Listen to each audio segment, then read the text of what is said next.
एक दिन गौतम बुद्ध अपने शिष्यों के साथ एकदम शांत बैठे हुए थे। उन्हें इस प्रकार बैठे हुए देख शिष्य चिंतित हुए कि कहीं वह अस्वस्थ तो नहीं है। एक शिष्य ने उनसे पूछा कि आज वह मौन क्यों बैठे हैं? क्या शिष्यों से कोई गलती हो गई है? इसी बीच एक अन्य शिष्य ने पूछा कि क्या वह अस्वस्थ हैं? पर बुद्ध मौन रहे।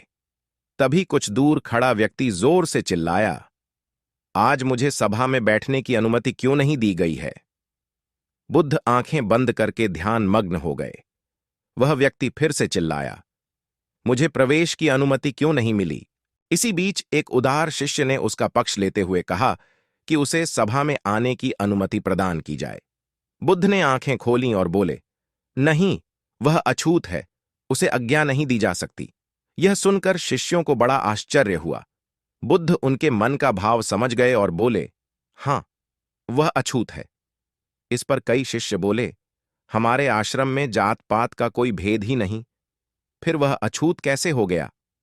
तब बुद्ध ने समझाया, आज वह क्रोधित होकर आया है। क्रोध से जीवन की एकाग्रता भंग होती है।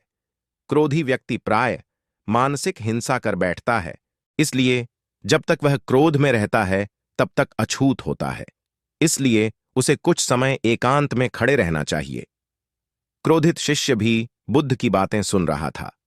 पश्चाताप की अग्नि में तपकर वह समझ चुका था कि अहिंसा ही मनुष्य का महान कर्तव्य व परम धर्म है। वह बुद्ध के चरणों में गिर पड़ा और कभी क्रोध न करने का प्रण लिया। शिक्षा। आशय यह है कि क्रोध के कारण व्यक्ति अनर्थ कर बैठता है और पश्चाताप उसे बाद में होता है, जिसका कोई लाभ नहीं मिलता। इसलिए हमें क्रोध नहीं करना चाहिए। असल मायने में क्रोधित व्यक्ति अछूत हो जाता है और उसे अकेला छोड़ देना चाहिए। क्रोध करने से तन, मन और धन तीनों की हानि होती है। क्रोध से ज्यादा हानिकारक कोई और वस्तु नहीं है। और अगर आपको ये वीडियो अच्छी लगी तो वीडियो को लाइक और चैनल को सब्सक्राइब कर ले।